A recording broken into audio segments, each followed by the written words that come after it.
everyone. This is so awkward. Hi everyone, welcome to our channel wherein me, Prasad, the beautiful flower and the beautiful flower and a grumpy weed.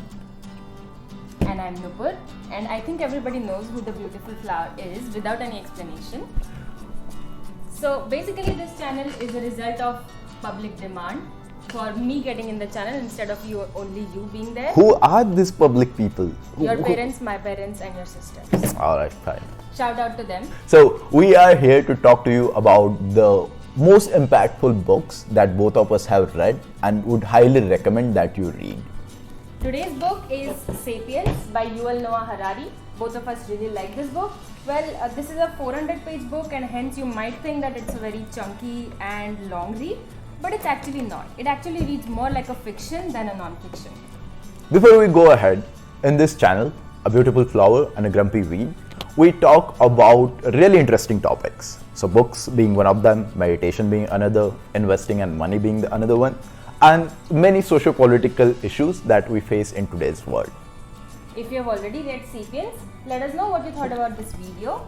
And if you want us to review any other books, please do mention it in the comments down below and we will surely read it and review it for you. Let's get into it. Yuval has simplified the task really on a fundamental level. His argument is very simple. The question that he's trying to answer is why us humans have evolved so much compared to our ancestors like chimpanzees and monkeys, and why we are the most evolved race, a thinking race, a evolved race that is able to deal with difficult concepts. Why did that happen? How did we end up over here? And in addressing that question, Yuval takes us right from the prehistoric hunter-gatherers to the hyper-advanced superhumans and through different eras of human evolution. And the answer is a really long 400 pages book that explains all of the questions that we just mentioned. Now, if you are a reader and if you have read some form of books, any number of books in your lifetime, you spot that trend that there are a few titles that get stuck in your head that meaningfully impact your life to change the road that your life has taken. So basically you can divide your life into pre-reading that book and post-reading that book. You know what books I'm talking about. So for me personally, some of those examples of those books could be Fountainhead by Ayn Rand, Atlas Shrugged by the same author, or what I talk about when I talk about running by, who wrote that? I think Murakami? Murakami, yeah. So those are some of the examples, and I would put this book and the other books written by Yuval in the same category. These books hit you on the head and change your perspective towards life.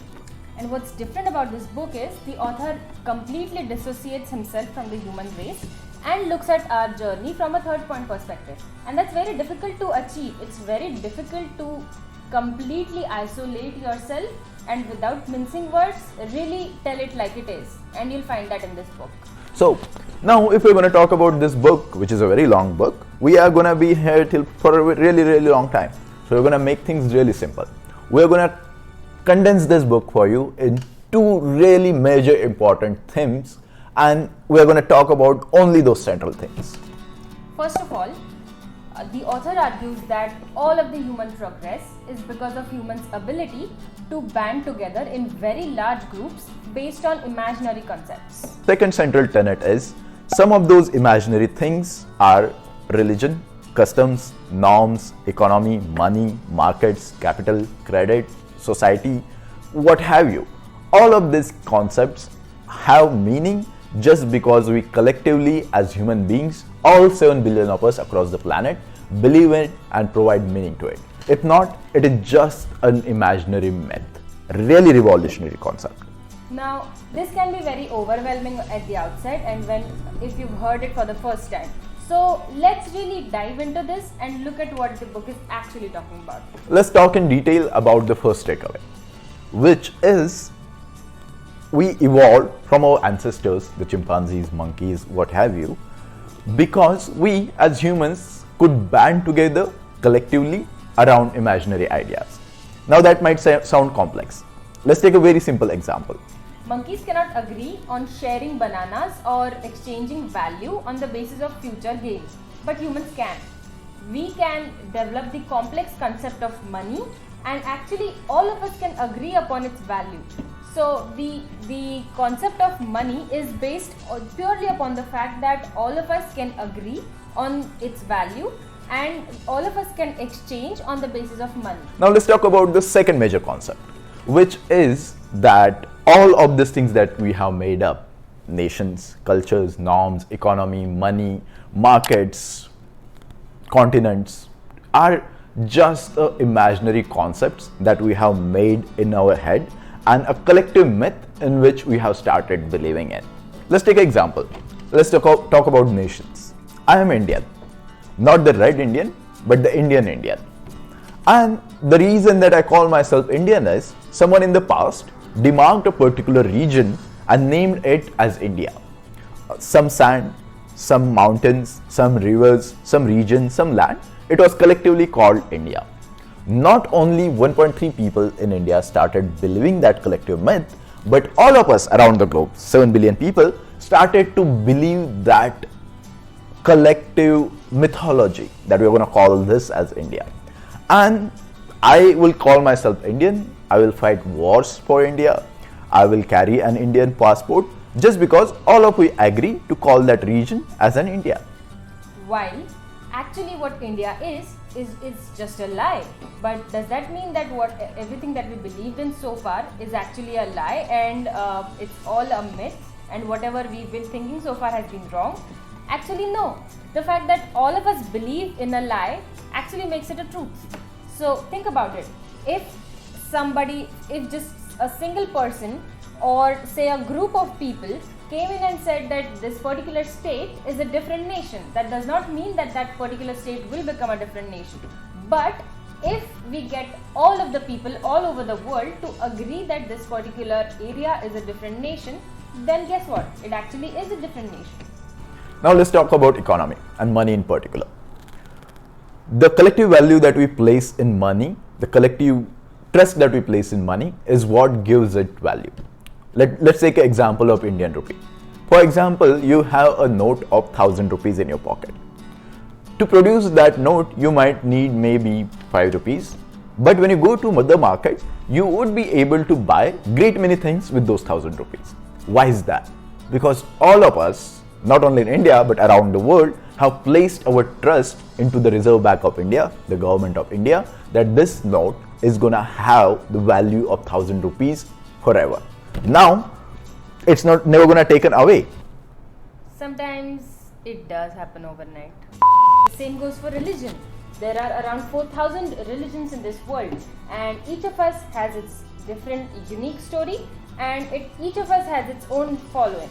But the amusing thing about religion is that everyone thinks that their own religion is the right religion and all of the other religions are just a farce.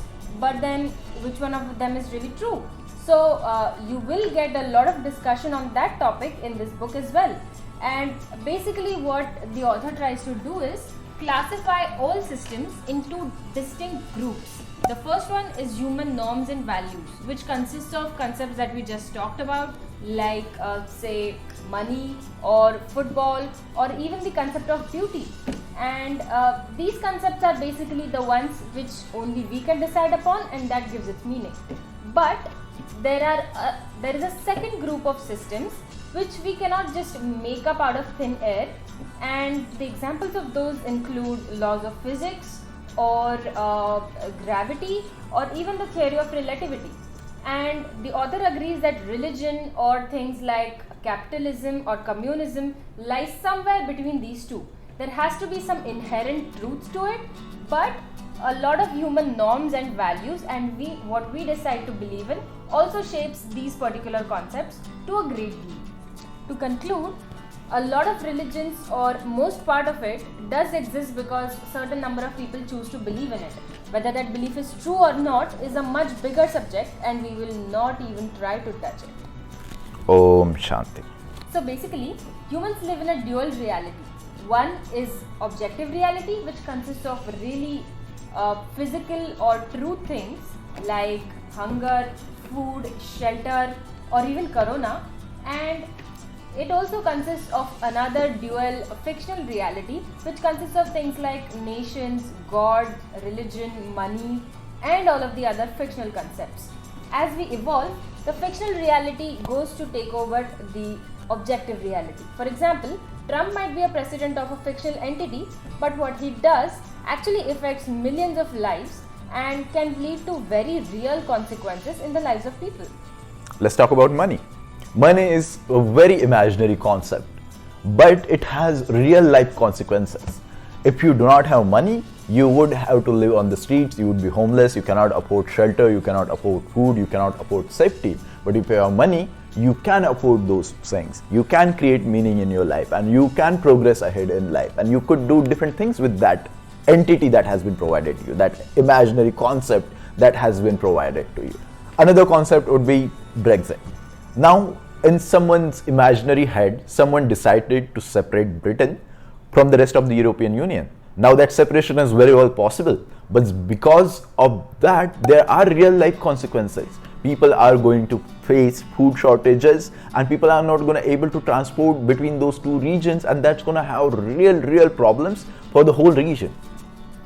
There is also some criticism about this book, and some experts believe that the author really tries to oversimplify the whole human history.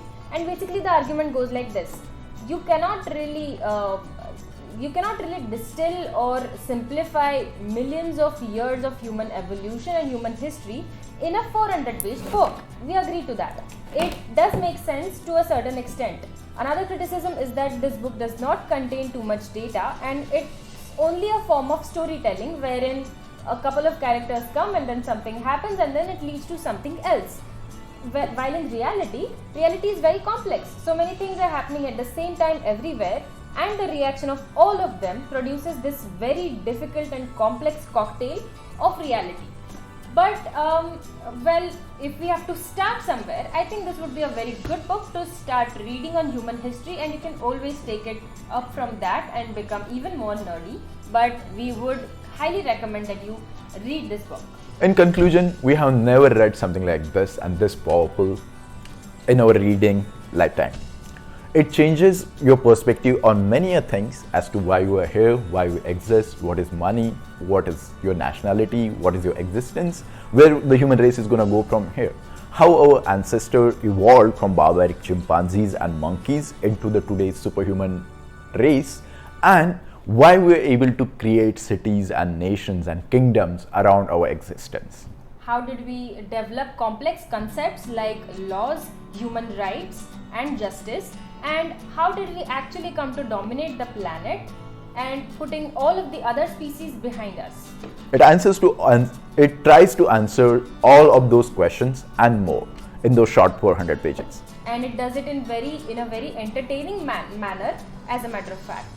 We give it 10 out of 10, and we highly recommend that you read this book. That's all we had for this particular book. If you like this video, please don't forget to like our channel, share this video, and subscribe to our channel. And also do not forget to let us know if you would like us to review any other book. Signing off, A Beautiful Flower. Yeah, right. I am the beautiful flower.